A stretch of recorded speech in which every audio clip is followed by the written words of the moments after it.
Assalamualaikum warahmatullahi wabarakatuh. Waalaikumsalam.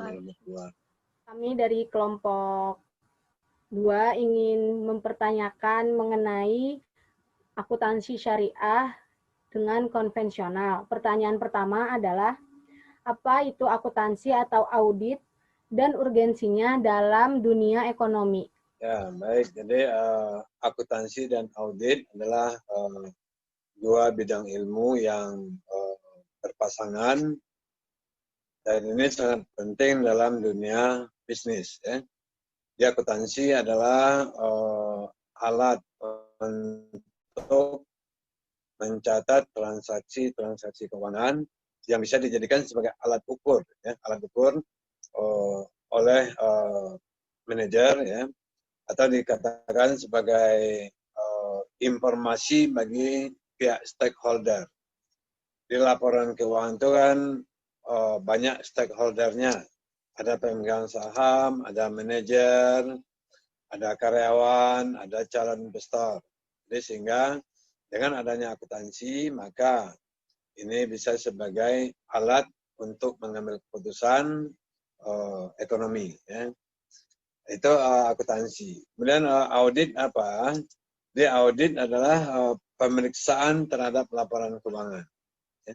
Jadi bahwa laporan keuangan itu dibuat biasanya mengandung unsur yang subjektif. Jadi diupayakan sebaik mungkin, diupayakan seindah mungkin, dilakukan rekayasa. Jadi dalam rangka itu tidak semua stakeholder memahami laporan keuangan. Setelah calon investor atau karyawan, ya, tidak semuanya paham laporan keuangan. Oleh sebab itu perlu pihak yang menjadi wasit antara pembuat laporan keuangan dengan pengguna laporan keuangan. Itu namanya audit. Ya. Jadi sehingga laporan keuangan yang dibuat itu bisa lebih objektif. Ya, demikian penjelasannya. Baik Pak, untuk pertanyaan kedua, apa itu akuntansi Islam dan kelebihannya dibanding akuntansi konvensional? Ya, jadi sebelum menjawab pertanyaan ini, saya akan balik bertanya. Ya. Apakah Anda seorang Muslim? Ya Pak. Ya. Anda percaya dengan Al-Quran? Percaya. Anda percaya dengan Rasul?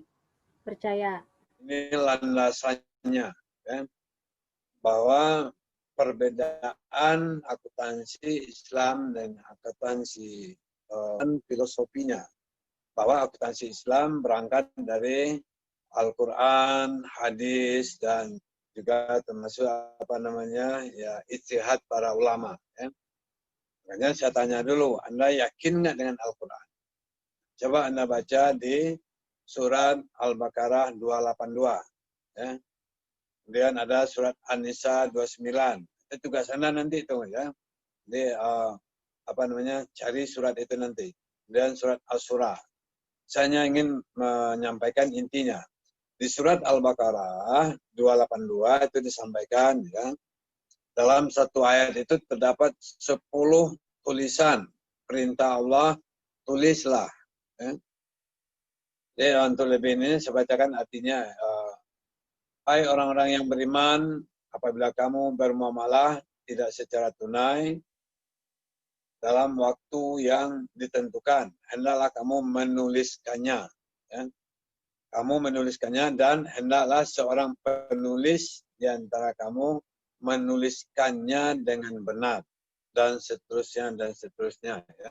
Nanti ada saksi lagi tuh. Ya. Kalau saksinya laki-laki gimana, saksinya perempuan gimana. Perintah Al-Quran. Kalau kita bermuamalah maka tulis. Kalau kita bermuamalah catat. Ya. Ini kan akuntansi ini. Ini dasar filosofinya. Ya. Ya, banyak sekali ayat-ayat Al-Quran yang membahas tentang akuntansi. Jadi yang 4 ini harus Anda cari. Ya. Jadi Anda cari nanti sebagai feedbacknya. Di Al-Baqarah 282, An-Nisa nomor 29, dan As-Surah dan Al-Jum'ah ayat 10. Ya. Itu semuanya adalah landasan, ya, landasan dari ilmu akuntansi. Tapi sebelumnya saya ingin menjelaskan dulu bahwa akuntansi ini ada dalam tataran teknis, ada dalam tataran filosofi. Kalau akuntansi dalam tataran teknis, itu namanya seperti menjurnal, mencatat, memposting, sampai menjadi laporan keuangan. Nah, itu adalah akuntansi dalam tataran teknis. Tapi dalam tataran filosofi adalah apa yang menjadi roh dari akuntansi itu. Kalau akuntansi konvensional, dia akan berdasarkan sains, berdasarkan ilmu pengetahuan, tidak berdasarkan Al-Quran. Jadi sangat besar perbedaannya antara konvensional dan syariah itu dalam aspek filosofinya. Ya, ini yang harus Anda camkan. Jadi ingat bahwa dalam tataran filosofi itu sangat jauh berbeda. Yang satu landasannya Al-Quran, yang satu landasannya hanya ilmu pengetahuan, sains. Ya. Kemudian kalau dalam tataran teknis, perbedaan. Di standar akuntansi Islam juga mengadopsi standar akuntansi konvensional. Ya, jadi kalau Anda lihat dari standar akuntansi yang berlaku, bahwa standar akuntansi baik itu internasional, ya, dan di Indonesia, standar akuntansi syariahnya mengadopsi standar akuntansi konvensional. Itu namanya akuntansi secara teknis. Nah, kita kan boleh-boleh saja ya meniru yang baik-baik. Ya, walaupun katalah ada yang berpendapat bahwa akuntansi itu kan berasalnya dari Barat, ya, berasal dari orang kafir. Nah, kita nggak bisa seperti itu. Jadi dalam ilmu pengetahuan, ya, sepanjang filosofinya, ya, itu adalah perbedaan akuntansi Islam dan konvensional. Jadi contohnya begini, dalam akuntansi syariah kita memakai namanya ada azas, ya, yang harus dipahami. Di dalam berbisnis kita harus menganut azas persaudaraan, azas keadilan, azas kemaslahatan, ya, azas keseimbangan, dan universal. Saya ingin jelaskan satu aja, ya. Yang pertama, azas persaudaraan. Jadi kalau kita berbisnis, konsepnya saudara.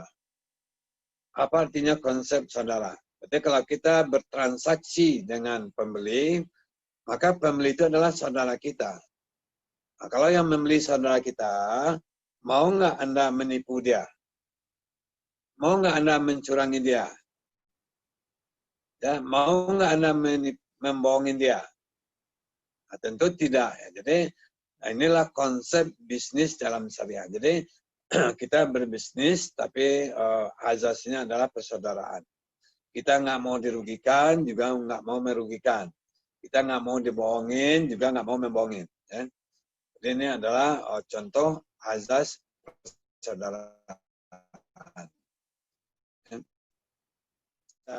Cermati, hayati. Apa itu azas persaudaraan? Ya. Belum lagi nanti azas keadilan. Ya. Keadilan itu adil. Dalam ekonomi itu harus adil. Ya. Jadi kita nggak bisa berpihak ke sebelah pihak. Ya. Baik dalam aspek manajemen, dalam aspek akuntansi, adil itu memang suatu kata yang mudah diucapkan, tapi sangat sulit dilaksanakan. Anda bisa nggak berlaku adil dengan saudaranya? Belum tentu. Jadi inilah dalam konsep bisnisnya kita harus berlaku adil. Ya. Kemudian keseimbangan, ya, di azasnya adalah keseimbangan. Jadi dalam ekonomi syariah, ya termasuk akuntansinya itu ada keseimbangan dunia akhirat. Makanya dalam laporan keuangan syariah ada perbedaannya dengan laporan keuangan konvensional. Kalau laporan keuangan konvensional kan ada 5, ya, laba rugi, ekuitas, neraca, cash flow, dan catatan laporan keuangan. Nah, untuk lembaga keuangan syariah ada namanya zakat, laporan ya pengelolaan zakat, kemudian laporan dana kebajikan, Ardu Hasan. Jadi kita berbisnis dalam Islam tidak hanya mencari dunia saja, tapi juga untuk akhirat. Jadi kalau prinsip ekonomi Islam ini dipakai, maka dunianya akan aman, nggak ada orang miskin. Perusahaan yang besar, yang kaya, konglomerat, dia akan keluarkan zakatnya. Jadi sehingga orang miskin akan berkurang. Ya, ini adalah keseimbangan. Sekarang kan lagi krisis. Kenapa pemerintah memberikan dana bantuan tunai? Anda harus ingat bahwa kemampuan daya beli masyarakat sudah nggak ada. Masyarakat sudah nggak bisa lagi belanja. Masyarakat sudah nggak bisa lagi membeli barang. Jadi sehingga ekonomi stagnan, nggak bergerak. Ya, kalau pemerintah tidak memberikan uang tunai kepada masyarakat, terutama yang miskin, maka ekonomi tidak akan bergerak. Orang nggak ada belanja, orang nggak ada beli makanan, nggak ada. Nah, inilah contoh bahwa di Indonesia ini kan gap-nya besar nih antara yang kaya dan miskin. Nah, dalam masa krisis sekarang ini mayoritas itu banyak yang terkena krisis. Jadi sehingga tidak ada keseimbangan. Ya. Padahal dalam ekonomi Islam ya baik dalam akuntansi pun juga harus ada keseimbangan dunia dan akhirat. Ya. Jadi cukup jelas dikatakan bahwa carilah harta sebanyak-banyaknya seolah-olah kamu akan hidup selama-lamanya. Beribadahlah kamu seolah-olah kamu akan meninggal besok. Itu adalah keseimbangan yang indah di dalam dunia ya, ekonomi syariah. Ya. Makanya tadi saya balik bertanya, apakah Anda memang percaya dengan Al-Quran? Anda percaya dengan Nabi dan Rasul? Oh iya, tentu kita harus mengikuti apa yang mereka wariskan buat kita. Makanya dalam akuntansi, prinsip ya filosofi yang digunakan dasarnya adalah fondasinya adalah Al-Quran dan As-Sunnah. Nah, itu saya memberikan garis bawah dalam ada dua perbedaan. Perbedaan secara filosofi sangat jauh berbeda antara akuntansi syariah dan konvensional. Tapi dalam tataran teknis ya itu hampir sama, tidak banyak perbedaan. Ya. Kan ada pertanyaan-pertanyaan yang menurut saya itu pertanyaan konyol ya. Ya mana tuh? Apakah di zaman Nabi ada akuntansi? Apakah di zaman Nabi itu ada jurnal, ada laporan keuangan? Ya nggak ada. Tapi kan ada pencatatan di zaman Rasulullah pasti ada. Ya. Siti Khadijah itu adalah pedagang internasional. Ya kalau sekarang ya termasuk pengusaha internasional. Dia berdagang bukan hanya di negaranya, tapi juga merambah ke negara lain. Tentu tidak seperti akuntansi yang kita kenal sekarang. Itu makanya saya bilang bahwa dalam tataran teknis itu hampir sama, tapi dalam tataran filosofi, prinsip, azas itu sangat jauh berbeda. Ya, jadi itu penjelasan ya mengenai perbedaan akuntansi syariah dan konvensional. Ya. Demikian jawabannya. Terima kasih Pak atas jawabannya. Nah, di kampus kita ini kan ada program Magister Akuntansi Syariah. Menurut Bapak, keunggulan dari program studi itu apa Pak? Khususnya di kampus kita, kelebihannya apa? Kita sudah ada Magister Ekonomi Syariah, ya. Dia bukan akuntansi syariah. Ya. Ekonomi kita ini biar Anda tahu bahwa kita adalah pelopor pengajuan izin ekonomi syariah di bawah Departemen Pendidikan. Biasanya kalau yang berhubungan syariah itu di bawah Departemen Agama. Ya. Di ekonomi syariah seperti di tempat-tempat di UIN segala macam itu. Nah, itu biasanya di bawah Departemen Agama. Jadi pemerintah tidak mau di bawah Departemen Pendidikan. Ya. Jadi Ahmad Dahlan lah yang merintis ya agar pemerintah bisa diyakini bahwa ekonomi syariah ini adalah suatu sains, ya, ilmu pengetahuan, bukan masalah keagamaan. Jadi ada tim yang datang ke sana dulu, termasuk pakar-pakar akuntansi yang mungkin Anda nggak kenal. Jadi ada almarhum Siregar, ya. Nah, kemudian termasuk juga Pak Riawan Amin, itu adalah praktisi perbankan syariah. Kita lah yang merintis, ya. Jadi sehingga kita meyakinkan ke Dikti bahwa ekonomi syariah bukan masalah agama. Tapi ini adalah ilmu. Jadi Anda perlu bangga juga bahwa Magister Ekonomi Syariah adalah dari Ahmad Dahlan adalah perintis pertama untuk S2 Ekonomi Syariah. Ya. Jadi pakar-pakar ekonomi syariah itu ada di kampus kita. Jadi contohnya Pak Riawan Amin itu adalah mantan Direktur Bank Muamalat.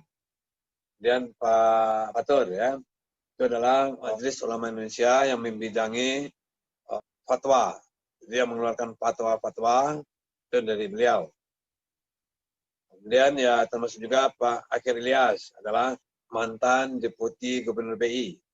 Jadi dosen-dosen pasca ekonomi syariah kita adalah para praktisi yang memang di bidangnya, juga akademisi yang memang ahli di bidang. Jadi sangat mempunyai keunggulan-keunggulan yang luar biasa. Ya. Nah, tinggal bagaimana kita mengemas ini, mempertahankan kualitasnya dan lebih rakatkan. Ya.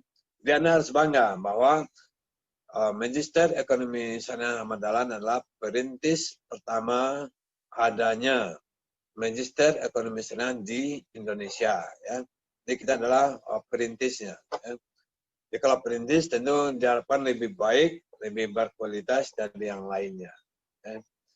Jadi demikian penjelasan tentang ekonomi syariah ya, di ITB Ahmad Dahlan. Jadi ITB Ahmad Dahlan adalah kampus yang memang konsen untuk fokus dalam bidang ekonomi syariah. Ya. Demikian penjelasan tentang ITB Ahmad Dahlan, khususnya pasca ekonomi syariah. Ya. Terima kasih Pak atas semua jawabannya. Terima kasih juga untuk penjelasan yang bisa menonton video Bapak nanti bagi masyarakat awam tuh mengerti perbedaan antara akuntansi syariah dengan akuntansi konvensional. Terima kasih semuanya. Wassalamualaikum warahmatullahi wabarakatuh.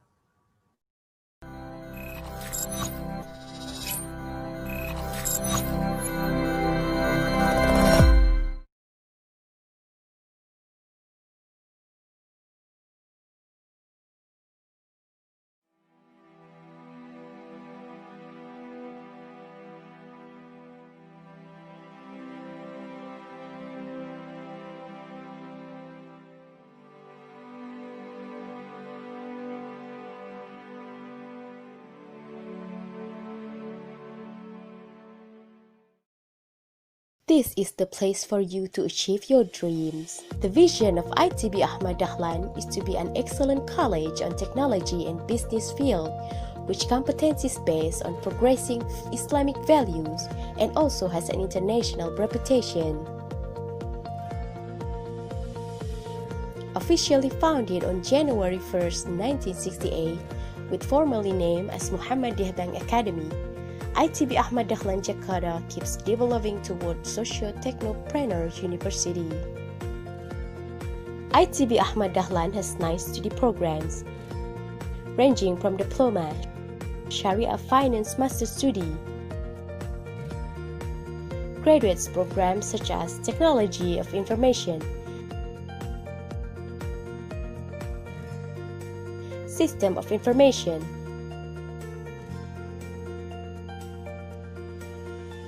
Visual Design Communication,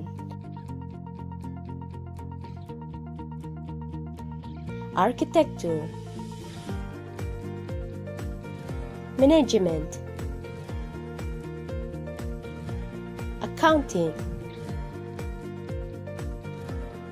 Diploma Degree Finance,